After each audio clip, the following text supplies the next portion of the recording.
देखिए हम लोग की जो पहली मुद्दा है वो है आपको चौकीदारी दफेदारी, ठीक है। उसके बाद 65% आरक्षण को लेकर के है, और दलित उत्पीड़न जिस तरह से बिहार में लगातार अपराधियों का मनोबल बढ़ा हुआ है, खास करके दलितों की हत्या हो रही है।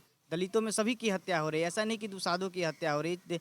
आपकी रविदास की हो रही है, डोम की हो रही है, मिस्तर की हो रही है, मुसहर की हो रही है, हर एक समुदाय की व्यक्तियों की हत्या हो रही है। तो इन सभी मुद्दों को लेकर के हम लोग सवाल है सड़कों कि पे क्या आपको उतरे थे। लगता है कि नीतीश कुमार की सरकार में महिला असुरक्षित है? बिल्कुल, क्योंकि देखिए श्रेया वाला हत्याकांड देख लीजिए जो कि लोकसभा पड़ता है काराकाट, वहाँ उस बच्ची को बलात्कार कर कर उसकी चेहरा पे एसिड फेंक दिया गया। उसका जो चेहरा है लोग पहचान नहीं पाए। अनामिका पासवान को देख लीजिए।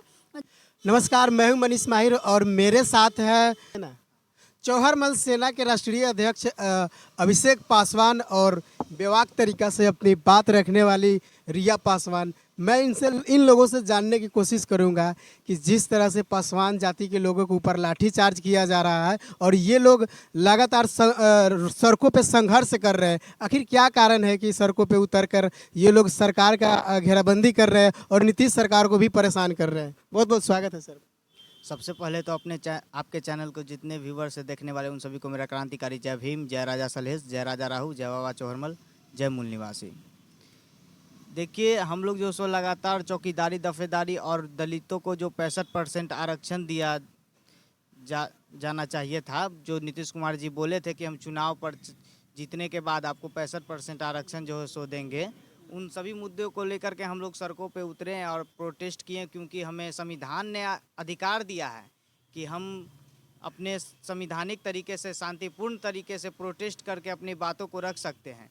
लेकिन पुलिस प्रशासन एकदम तानाशाह है। नीतीश सरकार की जो एकदम तानाशाही जो सो सरकार है, रवैया है, उनसे जो सो आंदोलन करने वाले युवाओं को, बुजुर्गों को, उन सभी को जो सो लाठी डंडों से पीटा गया। उन सभी पे जो है सो लाठियों से इस तरह से बौछार किया गया कि वो इस देश के नागरिक है ही नहीं। क्या दलित इस देश के नागरिक नहीं है? दलित अपने संवैधानिक तरीके से अपने अधिकार की लड़ाई लड़ने के लिए रोडों पे उतरते हैं, अपनी बातों को रखना चाहते हैं शांतिपूर्ण तरीके से, उन्हें लाठी डंडों से पीटा जाता है। तो आरक्षण समाप्त करके सरकार हम लोगों को बराबरी का हक देना चाहती है, तो आप लोग जातिवाद क्यों कर रहे हैं? देखिए आरक्षण समाप्त होनी चाहिए या ना होनी चाहिए, तो ये सरकार जो आरक्षण समाप्त करना चाहती है, तो हम सरकार से ये कहना चाहेंगे कि डोम दुसाध चमार से जो सो आपका हड्डी छुआता है, और अब आप जो है सो आरक्षण समाप्त कीजिएगा। पहले जातिवाद समाप्त कीजिए, उसके बाद आरक्षण समाप्त कीजिए। आज भी आप चौकीदारी दफेदारी की बात करते हैं, आज भी जो है सो एक पार्क की नॉर्मल की बात बता रहे हैं। वहाँ देखिए एक बोर्ड लगा हुआ है, वहाँ पे एक पार्क का गार्ड भी जो है सो अनुसूचित जाति से दुसाध ही है, डोम ही है, राम भी है। वहाँ पे आप लोग देख सकते हैं, उस बोर्ड को जूम कीजिए और वहाँ पे देखिए कि अनुसूचित जाति से ही जो भी गार्ड है वो सभी अनुसूचित जाति के हैं, डोम दुसाध चमार ही हैं। और फिर भी हम लोगों की हकमारी, आज भी हमारे पूर्वज जो है सो चौकीदारी कर रहे हैं, दफेदारी कर रहे हैं, और फिर भी हमारी हक अधिकार को छीना जा रहा है, हमारे हक अधिकार का हनन किया जा रहा है।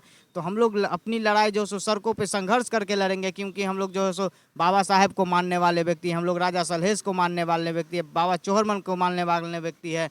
और हम लोग जो सो कभी झुकना नहीं जानते हैं, हम लोग लड़ना जानते हैं। अपने संवैधानिक अधिकार से हम अपने हक अधिकार की लड़ाई लड़ेंगे, अपने अधिकार जो है सो लेकर रहेंगे।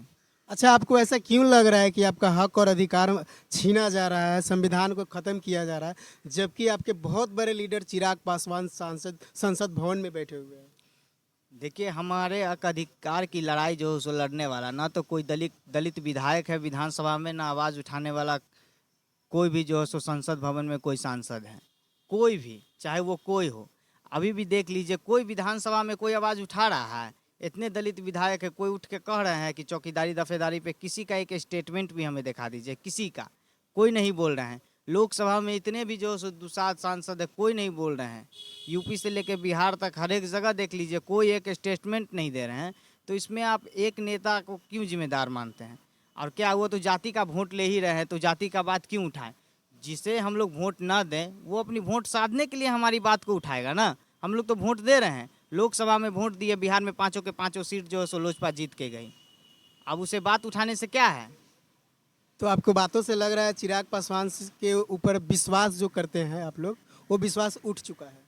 विश्वास उठ नहीं चुका है। देखिए ऐसा बात है कि आप वो जो वोट ले रहे हैं वो समाज को मूर्ख बना करके, समाज का शोषण करवा करके, आज डेली की घटना है कि दुसाधों के साथ हत्या हो रहा है, उनकी महिलाओं को प्रताड़ित किया जा रहा है। उन सभी घटनाओं पे जो है सो एकदम चिराग पासवान जी चुप्पे साधे हुए हैं और कुछ बोल नहीं रहे, कोई स्टेटमेंट नहीं, किसी तरह का कुछ नहीं।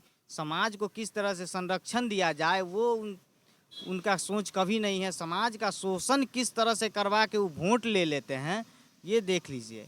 नीतीश कुमार बहुत अच्छे काम कर रहे हैं, ऐसा क्यों आप लोगों को लग रहा है कि SC ST वाले लड़का या महिलाओं या लड़कियों का शोषण किया जा रहा है, हत्या बलात्कार किया जा रहा है, ऐसा उसी कास्ट पे हो रहा है? आप लोग, हमें लगता है कि आरोप लगा रहे हैं सरकार पे सीधा सीधा।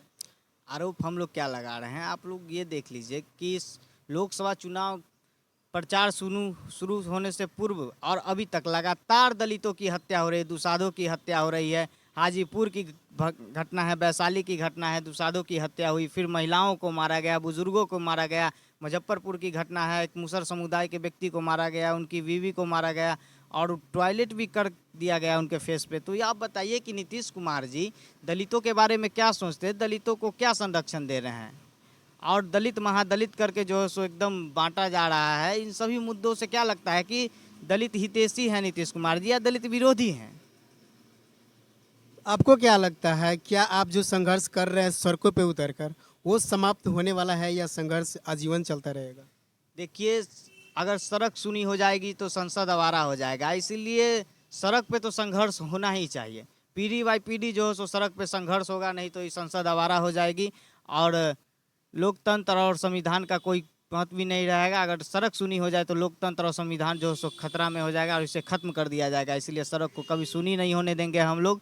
और हम लोग जो सो बिहार आंदोलनकारियों का जो सो रहा है, भूमि रहा है, और हम लोग हमेशा जो सो बाबा साहब को मानने वाले व्यक्ति हैं, राजा सलहेश को मानने वाले व्यक्ति। हम लोग संवैधानिक अधिकार की लड़ाई संविधान के अंतर्गत रह के लड़ेंगे, हमेशा शांतिपूर्ण तरीके से प्रोटेस्ट करेंगे। अभी जो आप प्रोटेस्ट कर रहे हैं सिर्फ चौकीदारी को लेकर ही कर रहे हैं या किसी अन्य मामला को भी लेकर कर रहे हैं? देखिए, हम लोग की जो पहली मुद्दा है वो है आपको चौकीदारी दफेदारी, ठीक है। उसके बाद 65% आरक्षण को लेकर के है, और दलित उत्पीड़न जिस तरह से बिहार में लगातार अपराधियों का मनोबल बढ़ा हुआ है, खास करके दलितों की हत्या हो रही है। दलितों में सभी की हत्या हो रही है, ऐसा नहीं कि दुसाधों की हत्या हो रही है, आपकी रविदास की हो रही है, डोम की हो रही है, मिस्तर की हो रही है, मुसहर की हो रही है, हर एक समुदाय की व्यक्तियों की हत्या हो रही है। तो इन सभी मुद्दों को लेकर के हम लोग सड़कों पे उतरे थे और संवैधानिक तरीके से जो सो प्रोटेस्ट कर रहे थे। लेकिन लगातार जो सो कानून का एकदम जो रवैया है, तानाशाह रवैया है, लाठी डंडा से पीटना, तो इनसे क्या साफ जाहिर होता है कि आप ये कहना चाह रहे हैं कि दलित इस देश के नहीं है क्या? दलितों पे जो आप शोषण कर रहे हैं, लाठी चला रहे हैं, तो एकदम तानाशाह रवैया साफ दिख रहा है नीतीश कुमार जी का। पुलिस प्रशासन तो अपराधियों को पकड़ने में असक्षम है, उनके समय आपका कहाँ जाता है लाठी डंडा? और जब आंदोलनकारी शांतिपूर्ण तरीके से बाबा साहब को मानने वाले व्यक्ति अगर संविधान के अंतर्गत रह के प्रोटेस्ट कर रहे हो, तो उन पे आप लाठी चलाइएगा, डंडा चलाइएगा, हाँ, आंसू के गोला का बौछार कीजिएगा। तो इन सबों के लिए जो सो आपके लिए लाठी डंडा है, और अपराधियों के लिए लाठी डंडा नहीं है। वो तो मर्डर करके, हत्या करके, लूट अपहरण करके भाग जा रहे हैं, वो अभी तक पकड़े नहीं जा रहे हैं आपसे। चलिए, बहुत बहुत धन्यवाद। मेरे साथ है रिया पासवान, काफ़ी बेबाक तरीके से अपनी बातों को रखती है। तो इनसे मेरा सवाल है कि क्या आपको लगता है कि नीतीश कुमार की सरकार में महिला असुरक्षित है? बिल्कुल, क्योंकि देखिए श्रेया वाला हत्याकांड देख लीजिए, जो कि लोकसभा पड़ता है काराकाट, वहाँ उस बच्ची को बलात्कार कर कर उसकी चेहरा पे एसिड फेंक दिया गया। उसका जो चेहरा है लोग पहचान नहीं पाया। अनामिका पासवान को देख लीजिए, मसौरी में वो रहती है, उनको सरेआम यादव का लड़का गोली मार दिया। प्रेम करना चाहता था, क्या करना चाहता था, अगर लड़की नहीं एक्सेप्ट की तो उसके लिए उसे बीच चौराहा पे गोली मार दिया गया। फिर आए दिन देखते हैं कि ऐसी ऐसी घटना होते रहती है। तो नीतीश कुमार जी की सरकार में ये गुंडे जो हैं वो नहीं पकड़े जाते हैं, जो बलात्कारी हैं वो नहीं पकड़े जाते हैं, लेकिन जो हमारा हक है, अधिकार है, उसके लिए अगर हम रोड पे उतरते हैं तो लगता है कि जो लोग रोड पे जो उतर रहे हैं वो रेफियस है, वो बड़का गुंडा है, क्रिमिनल है। उस तरह से उसे पीटा जाता है, उसका कॉलर पकड़ कर। ये भी नहीं देखते हैं कि भाई बुजुर्ग है, अपनी हक अधिकार के लिए वो रोड पे आए हैं। उनको कोई भी मतलब कि ये उम्र का भी लिहाजा नहीं होता है, उनका कॉलर पकड़ कर घसीटते हुए लेकर जाता है। तो ये गलत है कि नहीं है?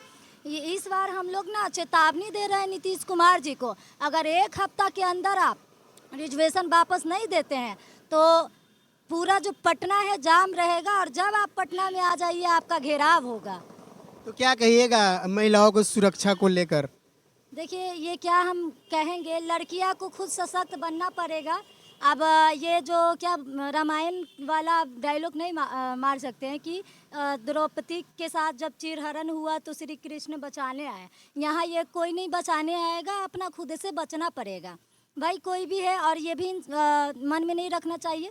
मान लीजिए मेरा बलात्कार हो गया तो हम उसको सजा ही दिलाकर क्या किए, उससे पहले हमको बचने का तरीका आना चाहिए। रोड देखिए, अब जो नीतीश कुमार जी कहते हैं कि बेटी बचाओ बेटी पढ़ाओ, बेटी बचेगी ही नहीं तो पढ़ेगी कहाँ से? पहले जिंदा तो रह जाए। जगह जगह पे कैमरा भी कहीं कहीं नहीं लगा हुआ, जहाँ सुनसान जगह है वहाँ कैमरा लगाइए, पुलिस दीजिए, प्रशासन दीजिए। तो वहाँ नहीं देंगे, वहाँ बस आज़ादी देंगे कि रेफियस का मन बढ़ा दिए हैं, गुंडा का, क्रिमिनल का, जो नीतीश कुमार जी लोग हैं वो मन बढ़ा दिए हैं कि सरेआम बलात्कार करो कुछ नहीं होगा, सरेआम उठा कर ले जाओ कुछ नहीं होगा। तो ये ऐसा क्यों कह रहे हैं? सरकार पे भरोसा नहीं है, संविधान नहीं पे? है। क्यों संविधान पे भरोसा है? उसी का आज देन है कि हम लोग अपनी बातों को खुलकर रख रहे हैं। हम लोग जो रोड पे उतर रहे हैं संविधान ही का देन है। बाकी नीतीश कुमार जी तो ऐसा करवा दिए हैं कि रोड पे चलते हुए लड़कियों को डर लग रहा है, उनके माता पिता को कहीं बाजार भी भेजते हुए डर लग रहा है कि मेरी बेटी बाजार जा रही है, वापस आएगी कि नहीं आएगी। लेकिन हम लोग सशक्त हैं, इतना हिम्मत रखते हैं कि कोई हमें छू नहीं सकता है। मान लीजिए अगर ठीक है हम जा रहे हैं, वहाँ 10 लोग आ जाए तो एक अकेली क्या कर सकती है? तो सरकार को इस पे विचार ये करना होगा कि भाई कैसे लड़कियां सुरक्षित रहेगी, क्योंकि हम सरकार नहीं है। मान लीजिए किसी का हत्या हुआ या रेप हुआ तो वहाँ हम जाकर क्या करेंगे? भाई 2 बात बोलेंगे, उनका मनोबल को थोड़ा बढ़ाएंगे। हम तो सरकार में नहीं है, कोई हमारे पास पावर नहीं है कि उसको हम रेफियस को ढूंढेंगे। सरकार की काम है कि पुलिस व्यवस्था सही करे, थाना व्यवस्था सही करे, क्योंकि CBI जांच करवाए। लेकिन ये लोग ये सब के मामले में कोढ़ी हैं, कुछ नहीं करते हैं। बहुत बहुत धन्यवाद रिया जी। तो ये है मेरे साथ रिया पासवान, जो काफ़ी बेबाक तरीक़ा से अपने किसी भी बातों को रखती है। आप इनके बातों को सुनकर क्या राय रखते हैं हमें कमेंट करके ज़रूर बताइएगा। फिर से मिलते हैं किसी नेक्स्ट वीडियो में। जय भीम।